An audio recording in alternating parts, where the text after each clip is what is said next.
They think you're an easy target. The scammers, I mean.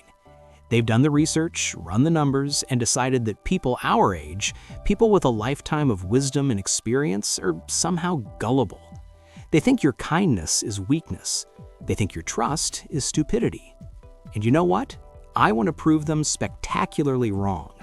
Not by becoming suspicious and bitter, but by becoming informed and unbeatable. Let me show you how. I've spent years talking with people like us, folks in their 60s, 70s, and 80s who've been through these scams. Some caught them in time. Others weren't so lucky.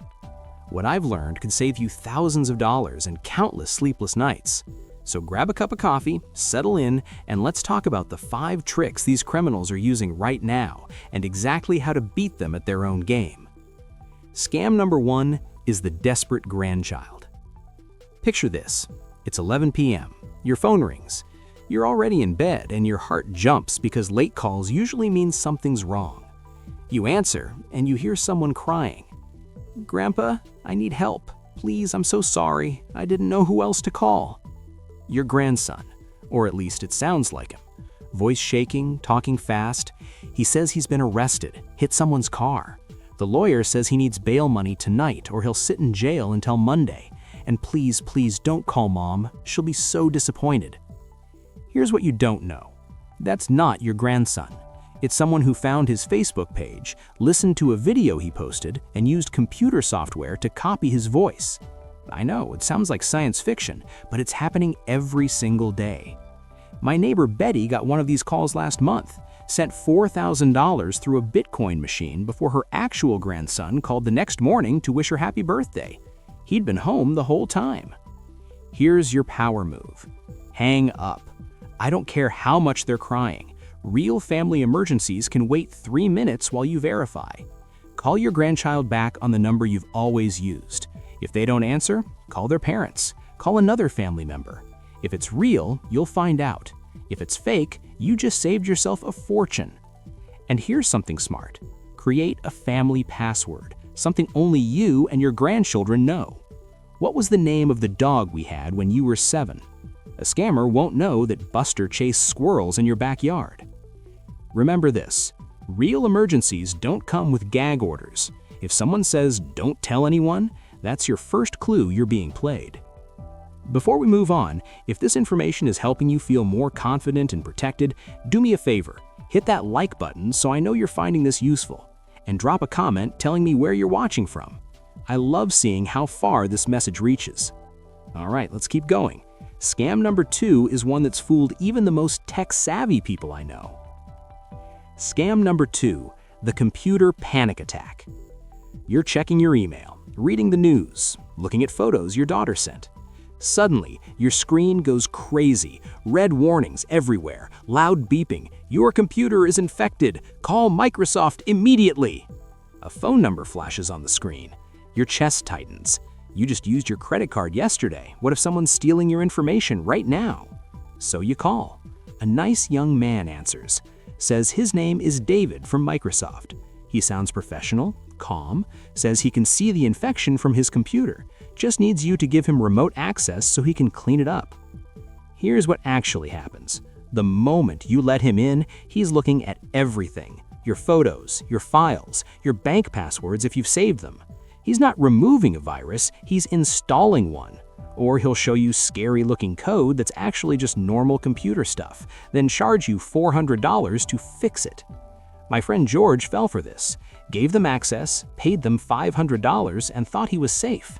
2 weeks later, someone drained his checking account, bought plane tickets to Miami with his money while he was eating breakfast in Ohio. Here's your power move. Stop. Breathe. Look at that warning again. Real computer companies don't work this way. Microsoft doesn't know you exist. Apple doesn't know your computer is having problems. They don't pop up on your screen begging you to call them. When you see these warnings, just shut down your computer. Hold the power button until it turns off. Wait 10 seconds, turn it back on. 9 times out of 10, the warning disappears because it was never real. If you're genuinely worried, take your computer to Best Buy or a local repair shop you can see with your own eyes, or call your grandkid who's good with technology.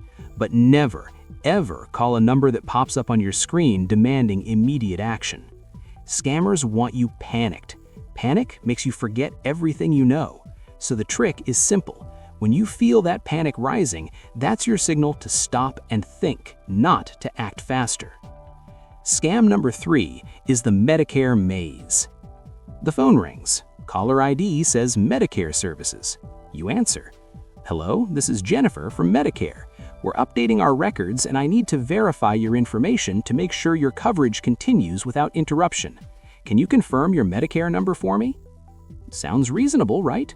Medicare does need accurate information, and you definitely don't want your coverage interrupted. So you start giving them what they ask for. Stop right there. Real Medicare will never call asking for your number. They already have it. They're the ones who gave it to you. What's really happening is someone is collecting your Medicare number, your Social Security number, your date of birth. With that information, they can file fake medical claims in your name, open credit cards, even steal your tax refund. I met a woman named Dorothy at the senior center last year. Sharp as a tack, taught school for 35 years. She got one of these calls and gave them everything because the person sounded so official. 6 months later, Medicare said she owed money for medical equipment she never ordered. Took her a year to straighten out the mess. Here's your power move.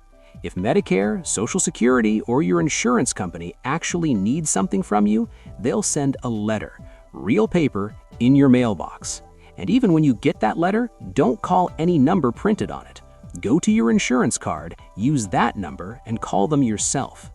If someone calls you asking for personal information, say, "I'll call you back." Then hang up and call the official number you already have. If they say you can't hang up, that it's urgent, that your coverage will be canceled, those are all lies designed to scare you into compliance. Here's a phrase to memorize. I don't give personal information over the phone. Send me something in writing. Then hang up. You don't owe strangers explanations. Scam number 4, the too good to be true jackpot. The envelope looks official. Gold seal in the corner, your name printed in fancy letters.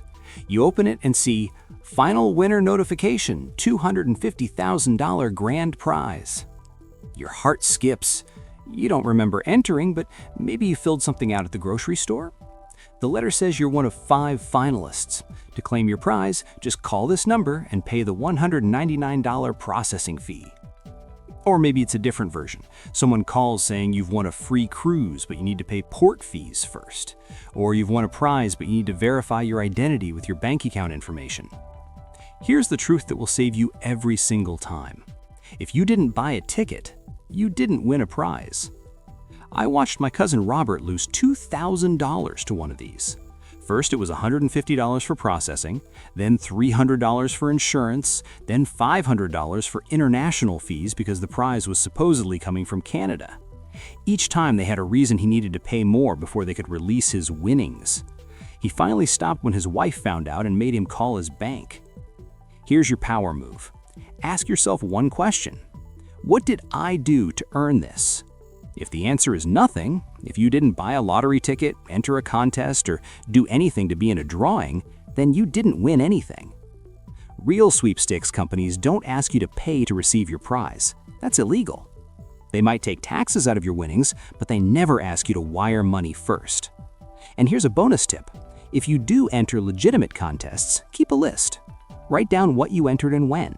That way, if someone calls about a prize, you can check your list. Not on the list? Not real.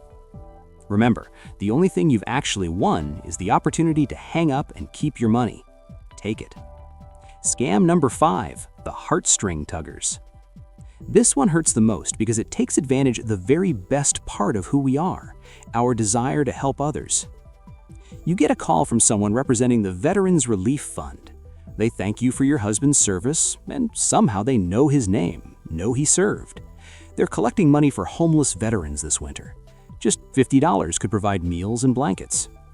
Or it's a charity for children with cancer or disaster relief after a hurricane.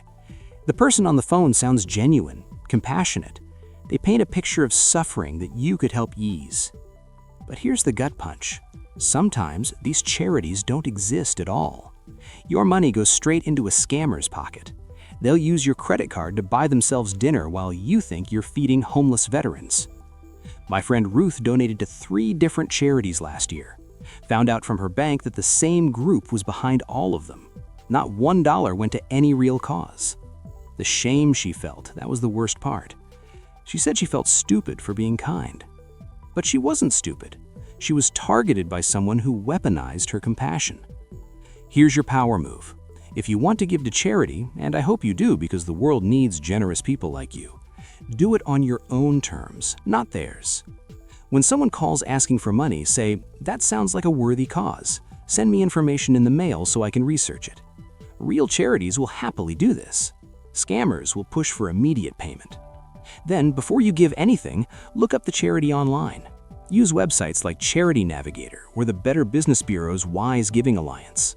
See how much of their money actually goes to the cause versus administrative costs. Or choose charities you already know and trust. Organizations you've heard of for years. Places where you can see the work being done in your community. Your generosity is a beautiful thing.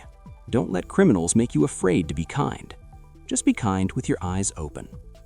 Final thoughts. You're stronger than they think. Here's what I want you to remember. These scammers are counting on you to be polite, to trust authority, to not want to cause a fuss. They think your generation is an easy target because you were raised to be courteous and trusting. But you know what else your generation was raised to be? Tough, resilient, smart enough to see through nonsense when you take a moment to look clearly. Every single one of these scams has one thing in common. They need you to act fast before you can think.